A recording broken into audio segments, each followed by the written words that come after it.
Good morning, everyone. This is Dr. Claire Broughton, and today, for criminal law class, we will be discussing Chapter 9 on theft, fraud, and related offenses. So, we start off by looking at the common law definition of larceny. Under the common law, larceny was defined as the taking and carrying away, this is called asportation, of personal property. So note that the property needs to be personal and not real property of another by trespass with intent to permanently deprive the owner of possession of the property. Now, going through each of these elements, first, taking and carrying away is called asportation. This means that the property must have been moved, no matter how slight, from one place to another. If you didn't move the property, and if it stayed in its original position, there is no asportation and there is no larceny under the common law. Next, of personal property. So larceny involved only personal property, anything that is mobile, anything that can be transported from one place to another. Real property cannot be the subject of common law larceny. So what is real property? Anything that you cannot move from one place to another, such as, or anything affixed to the land, such as building, houses, okay, trees, these are real estate. Land.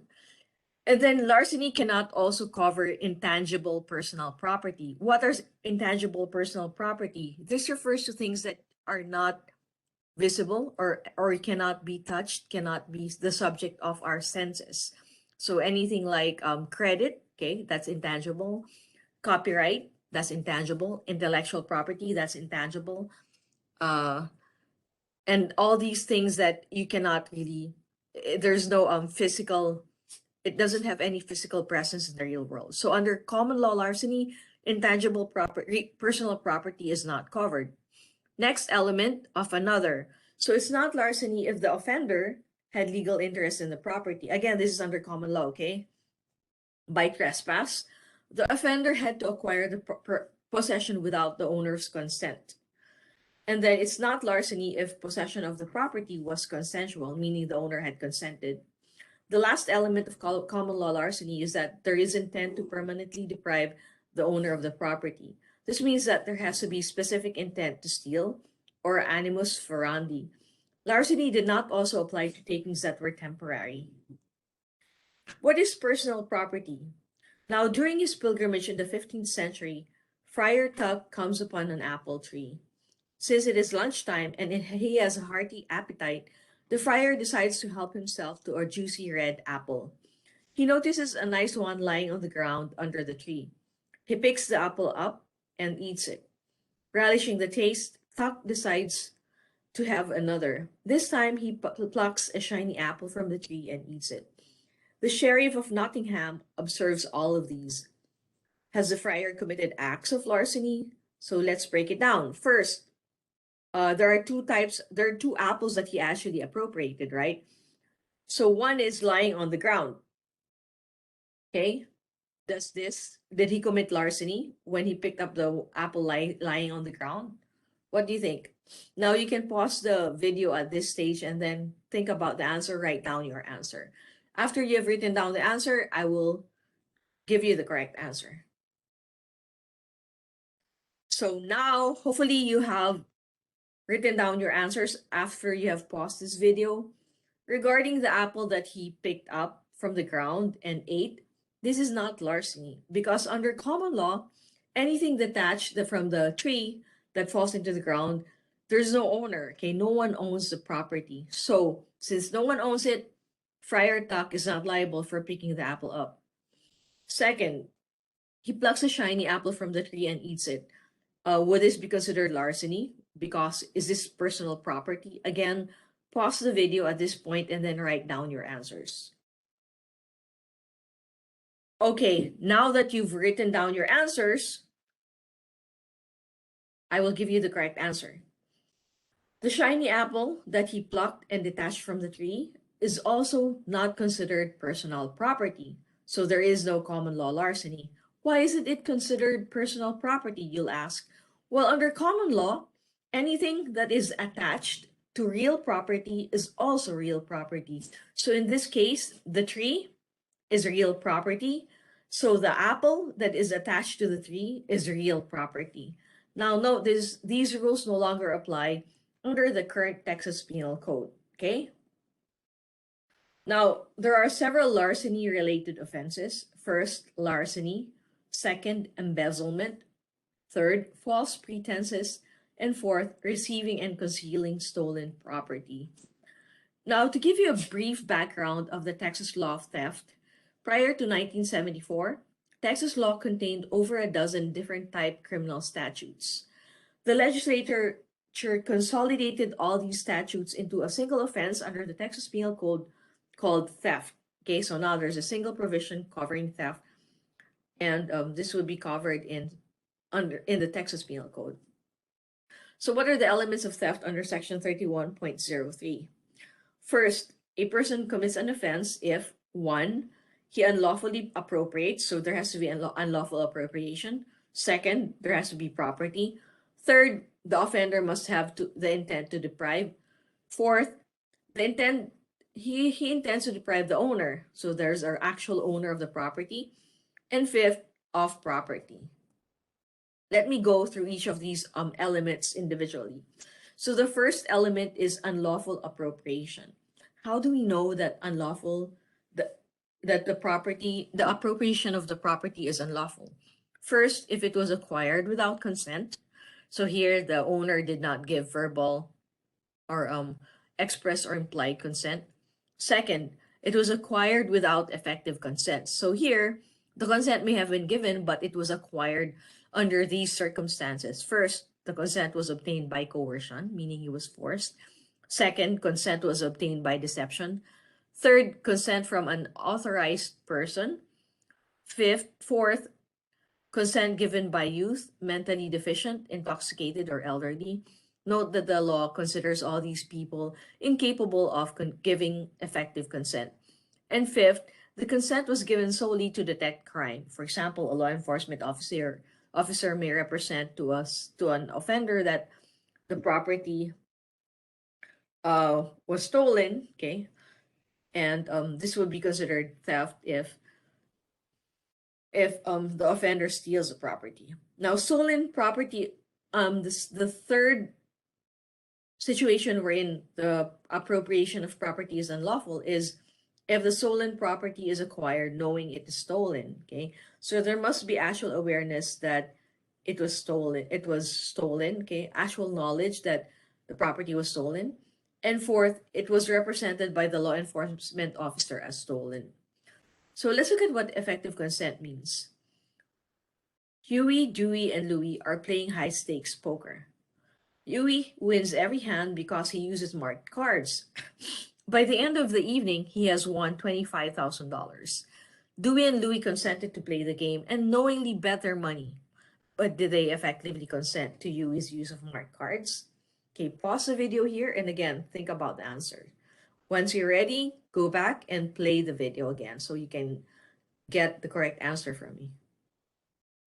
So here, they did not effectively consent to Huey's use of marked cards, right? So they were deceived into playing high-stakes poker, so this would effectively be theft, and Huey can be prosecuted for theft because of the lack of effective consent by Dewey and Louie, okay?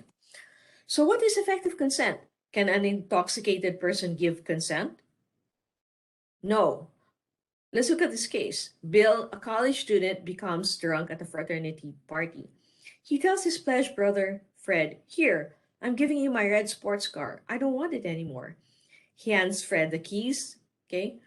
Now, if Fred accepts the car, does Fred commit theft? What do you think?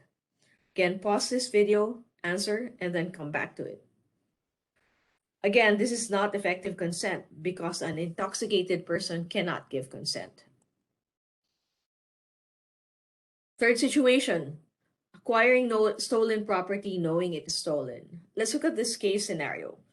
One Saturday morning while walking about the flea market, Dan observes a vendor stealing a name brand large screen television set. Dan inquires at the price and is pleasantly surprised to learn that the vendor only wants $300 for an item that retails around $2,000. Dan, being a suspicious criminal justice major, wonders to himself if the television sets are stolen, but sets aside his concerns and purchases one. On Monday afternoon, the police arrive at Dan's apartment and tells him that the set he had bought earlier was stolen in a burglary of a video store several weeks earlier. Now, would he be liable for acquiring stolen property, knowing that it was stolen? Think about it, okay? And read the section 6.03b. Does it apply in Dan's case? Again, pause the video, think about the correct answer, and come back when you're ready to hear the correct answer. Okay, so section 6.03b states that a person acts with knowledge with respect to circumstances surrounding his conduct when he is aware that the circumstances exist. So section 6.03 is basically saying that Dan would be assumed to have knowledge that the property is stolen if he was in a situation, if the circumstances wherein he bought it should have made him aware, okay, that it indeed was stolen. So where was he? He was in a flea market. Okay. Is it normal? Is it customary to be able to see cheap products in the flea market? Is it normal? Yes, right? So the circumstances wherein he bought the television set would not have made him aware that the price, the television was stolen, even if the price was relatively low.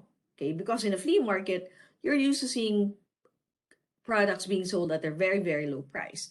Now, this case law is different. I'll give an explanation why. There's case law stating that purchasing property from a stranger at a value far below its apparent worth is a factor to consider in determining whether the buyer had reason to believe that the property was stolen. So there's case law saying that if you buy a property at far below its actual value from a stranger, then it's assumed that you have knowledge it was stolen. However, this only applies to a scenario wherein you bought it directly from someone, from a stranger. Let's say from a person, parked in a car, like whose car is parked in a parking lot with television sets at the trunk of his car, then you would be suspicious, right? Because that situation, it's not normal to be able to get something at very, very low value. Next, property is represented as stolen property. So police officers suspect that Wilbur, owner of the pawn shop, is buying and selling stolen property. Then an undercover police officer gets a camera from police inventory of stolen goods and goes to Wilbur's shop. He sells the camera to Wilbur, telling Wilbur that he sold the camera out of an unlocked automobile. Wilbur gives Randy $25 for the camera. Oh, I mean, it should be Wilbur gives Dan, okay, $25 for the camera. What do you think? Is this theft? Yes, because it's expressly stated as covered by theft under the Texas Penal Code. Now, the second, let's look again at unlawful appropriation. Okay. It's considered unlawful appropriation if you bring about the transfer or purported transfer of title. And this is how real property can be stolen under modern law. If you note, real estate is covered by transfer certificates of title, right? So if the offender is able to obtain the transfer of title to the real property under false pretenses, then this would be considered theft. Second, it's also considered unlawful appropriation if you acquire or otherwise exercise control over property other than real property. So here, exercising control over personal property that is not yours is considered theft. So let's look at the second element. What do we mean by property? Unlike the common law, wherein larceny only covered personal, tangible property, under the Texas Penal Code, property refers to real property, tangible or intangible personal property, including crops severed from land. Intangible refers again to anything that is not actually physical, doesn't have a physical presence in the real world, such as a secret recipe for chocolate chip cookies. that can be subject to theft. Documents can also be subject to theft. So example of documents, money and checks and other representations of value. Third element, there has to be intent to deprive. What does intent to deprive mean? Okay, it means a conscious object or desire to deprive someone of that property. It doesn't need to be successful, only needs the intent to deprive. For example, a shoplifter caught running from the store shows intent to deprive. Now, your intent can be inferred from acts, words, and conduct, okay? And deprivation means to withhold the property permanently for an extended period of time, to restore property only when someone pays compensation for it, or dispose of the property in a manner making recovery unlikely. So what do we mean by withhold property for an extended period? For example, years, right? If you deprive the owner of the property for several years, that would be an extended period. Third situation, restore property only on payment of compensation. For example, if you get the dog of your neighbor and then tell the neighbor you're going to return the dog only if the owner gives you $500 for the return of the dog, that would also be theft. It's not kidnapping because the dog is not a human, and only humans can be the victims of kidnapping. Okay. Now, how is intent to deprive shown from the issuance of a bad check? It is prima facie intent to deprive if it's drawn on a non-existent account, or if the person who received the check demanded payment within 30 days from receipt, and the maker fails to pay within 10 days. So there's a presumption, an assumption that you intended to deprive another person of property. Now let's look at the fourth element, the owner. Okay, so you intend to deprive the owner. Now the law on theft has very specific definitions or meaning ascribed to who is the owner. The owner can be the title holder to the property. So someone who actually has title to the property, someone who bought the property, someone who has a document evidencing title to the property. Second, the party in possession of the property. For example, if you have a car, okay, you have a car, you loaned it to your friend now has possession of the property. If somehow someone steals a car while your friend is in possession, it would still be theft. Party with greater right of possession. For example, someone who owns the mortgage to your property, okay? So that would be the owner of the property. And last, the holder in due course of a negotiable instrument. So what does this mean? A negotiable instrument is something that you can tender for goods, or something that you can exchange for goods. So it's similar to an endorsed check, for example, a manager's check, a traveler's check. All of these are negotiable instruments. So if you are in possession of these negotiable instruments, if someone steals it from you, you are considered the owner of this property, and you can file an action for theft against the person who stole it from you. So what do you mean by owner?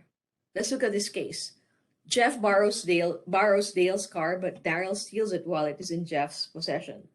Dale is financing the vehicle through his credit union. Now, who is the owner of the car? Again, let's look at this, okay? Would Dale be the owner of the car? Yes, right? Because he's in possession of the property. Now, the mortgage lender, the credit union, has an interest in the property. He holds the title. So the credit union also holds the title to the property. So the credit union is also the owner. Jeff borrowed the car, so Jeff has possession of the car, actual possession, and since he has possession of the car, he would be considered the owner of the car. Now, why is it important in the law of theft to know exactly who do we mean by owner? It's because whoever qualifies as the owner can file an action and prosecute the offender for theft. That's why we always want to know who exactly is the owner. Now, let's look at the next example. Fred leaves his car to be repaired at Richard's garage. When the repair are complete, Fred, using a spare set of keys, retrieves his vehicle and drives off without paying the repair bill. Did Fred commit theft? Who has a greater right of possession? Here, okay, note that even if you're the owner of the property, you can still be liable for theft if you get it from someone who has a greater right of possession than you. Here in this case scenario, Richard has a greater right of possession to the car because he has a mechanic's lien on the property. So basically Fred cannot just drive off without paying the repair bill. Since Richard, who had already made the repairs in the car, has a greater right of possession, then the owner, Fred, can still be liable for theft because he got the car without Richard's lawful consent. Do you understand now what I mean by who is the necessity of determining who is the owner at a given point in time? Okay. The last element of theft is that you intend to deprive the owner of property. So here, this does not need to be the same property as that which you appropriated. For example, the case I gave earlier where you get the dog of your neighbor and ask for money, like you asked for $500. Okay, so you intend to deprive the owner of the dog of $500. The penalty for theft may be based on 5 things. First, the value of the property stolen. Second, type of property stolen. Third, manner of obtaining the property. Fourth, victim of the offense. And fifth, perpetrator of the offense. Now let's go over this one by one. As I mentioned, the penalty for theft can be based on the value of the property stolen. So how do we determine the value of the property stolen? We look at its fair market value at the time and place of theft. Okay, not at the time of trial. For example, gold, you have to determine its value at the time it was stolen and not at the time of trial, which, at that time it may have already inflated substantially. Second, you can also determine the value of the property through a replacement cost if it's impossible to determine the fair market value of the property. Third, if neither is ascertainable, the law will presume a value between $500 and $1,500. And finally, the value of the property is important because $1,500 is the dividing line between misdemeanor and felony. So if it's more than $1,500, you will be charged with a felony theft. If it's less, then you will be charged with misdemeanor theft. Now, second, the penalty for theft may also be based on the type of property stolen. So theft of certain types of property may elevate the crime to felony regardless of value. For example, theft of cattle, horses, exotic livestock, exotic fowl, sheep, swine, and goats, firearm, an official ballot or election envelope elevates a crime from misdemeanor theft to felony theft regardless of how much it costs. Third, manner of obtaining property. So there's an enhanced penalty when you use the check to deprive the owner of property. Fourth, the penalty for theft may also be based on the victim of the offense. So if theft is from a person, okay, a corpse or a grave or elderly vehicle, okay, all of this changes the penalty for theft. And finally, perpetrator of the offense also determines the penalty for theft. So if a public servant commits theft, or if a government contractor commits theft, this enhances the penalty for theft. Okay, questions? Now, special problems in law of theft. There are three specific terms that you need to know. First, lost property, okay, mislaid property, and abandoned property.